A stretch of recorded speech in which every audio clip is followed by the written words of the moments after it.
ನಮಸ್ಕಾರ. ನಿಮಗೂ ಏನಾದರೂ ವಯಸ್ಸು ಆಗ್ತಾ ಆಗ್ತಾ ನಿಮ್ಮ ದೇಹದಲ್ಲಿ ಯಾವ ರೀತಿ ಬದಲಾವಣೆ ಆಗ್ತವೆ ಅಂತಂದರೆ ನಿಮಗೂ ಕೂಡ ನಡೆಯೋಕ್ಕೆ ಆಗದೇ ಇರೋ ಆಗಬೇಕಾ ಅಥವಾ ನೆನಪಿನ ಶಕ್ತಿ ಹೋದಾಗ ಆಗಬೇಕಾ ನೋಡಿ. ಸ್ವಲ್ಪ ಏನಾದರೂ 70-75 ವರ್ಷ ಆಯಿತು ಅಂತಂದರೆ ಹೆಂಗೆ ಮಾಡ್ತಾರೆ ಅಂತಂದರೆ ನೆನಪು ಹೋದಂಗೆ ಮಾಡ್ತಾರೆ.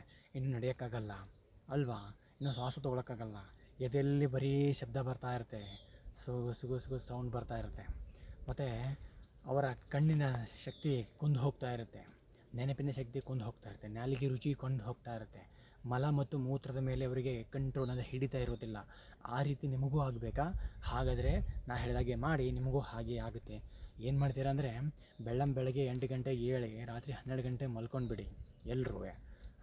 ಆಮೇಲೆ ಏನಾಗಿದೆ ಅಂದರೆ ನೀವು ಈ ರೀತಿ ನೋಡ್ತಾ ಇದ್ದಾರೆ, ನಿಮ್ಮ ಮನೆಯಲ್ಲಿ ಅಜ್ಜ ಇರ್ಬೋದು, ಅಜ್ಜಿ ಆಗಿರ್ಬೋದು, ಅವ್ರ ಸ್ಥಿತಿ ಹೇಗಿರುತ್ತೆ ಅಂತಂದರೆ ಎಲ್ಲರ ಮನೆಯಲ್ಲಿ ಇರಲ್ಲ. ಯಾಕೆಂದರೆ ಎಲ್ಲರೂ ಎಚ್ಚೆತ್ಕೊಂಡಿದ್ದಾರೆ. ಈಗ ಎಚ್ಚೆತ್ಕೊಂಡವ್ರ ಮನೆಯಲ್ಲಿ ಆಸನ, ಪ್ರಾಣಾಯಾಮ, ಊಟೋಪಚಾರ, ಆಹಾರ ವಿಹಾರ, ಅವರ ಥಿಂಕಿಂಗ್ ಪವರು ಯಾವ ರೀತಿ ಇರುತ್ತೆ ಆ ರೀತಿ ಅವರ ಆರೋಗ್ಯನ ಪಡ್ಕೊಳ್ತಾ ಇರ್ತಾರೆ.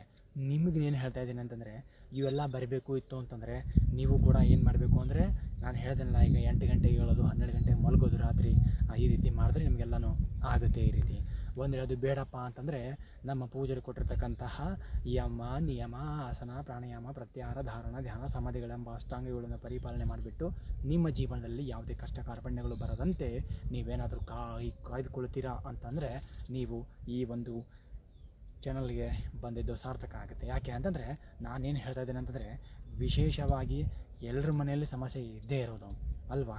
ಆಸನ ಮಾಡಿದವನು, ಪ್ರಾಣಾಯಾಮ ಮಾಡಿದವನು ಯಾರೇ ಇರಲಿ, ಶರೀರ ಈ ಪೃಥ್ವಿ ಮೇಲೆ ಹುಟ್ಟಿದ್ದಾನೆ ಅಂತಂದರೆ ಒಂದಿನ ಸಾಯಲೇಬೇಕು. ಹಾಗಂತೆ ನಾವೇನು ಮಾಡ್ತೀವಿ ಅಂತಂದರೆ ಆಸನ ಮಾಡಿ ಏನು ವಿಶೇಷ ಇದೆ, ಅದರಿಂದ ಏನು ಉಪಯೋಗ ಇದೆ, ಒಂದಿನ ಅಂತೂ ಸಾಯೋದೇ ಇದೆ. ನಿಜ, ಎಲ್ಲರೂ ಒಂದು ದಿವಸ ಸಾಯೋದೇ ಇದೆ.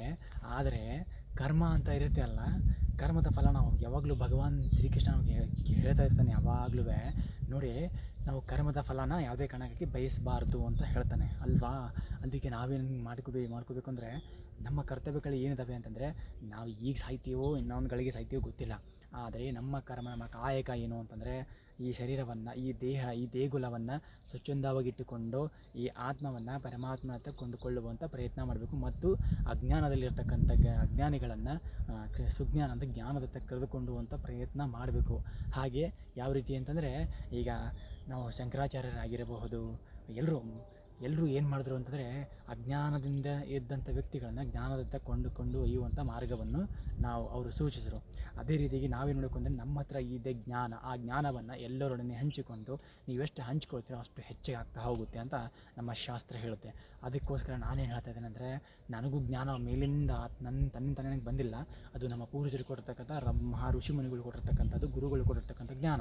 ನೋಡಿ, ವೇದ, ಆಯುರ್ವೇದ ಎಷ್ಟು ಅದ್ಭುತವಾದಂಥ ಶಕ್ತಿ ಇದೆ ಅಂತಂದರೆ ನಿಮ್ಮಲ್ಲಿ ಮಾನಸಿಕವಾಗಿರುವುದು, ದೈಹಿಕವಾಗಿರುವುದು ಯಾವುದೇ ಸಮಸ್ಯೆ ಇರಲಿ ಎಲ್ಲ ಸಮಸ್ಯೆಯನ್ನು ಸರ್ವನಾಶ ಮಾಡುವಂಥ ಸಾಮರ್ಥ್ಯ ಯೋಗ ಮತ್ತು ಆಯುರ್ವೇದಕ್ಕೆ ಇದೆ.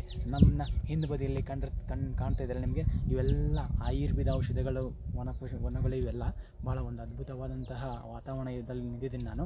ಇದೆಲ್ಲ ನಮಗೆ ಪ್ರಕೃತಿ ಕೊಟ್ಟಿರ್ತಕ್ಕಂತಹ ಒಂದು ಉಚಿತವಾಗಿ ಕೊಟ್ಟಿರ್ತಕ್ಕಂಥ ಒಂದು ಅದ್ಭುತ ಕೊಡುಗೆ.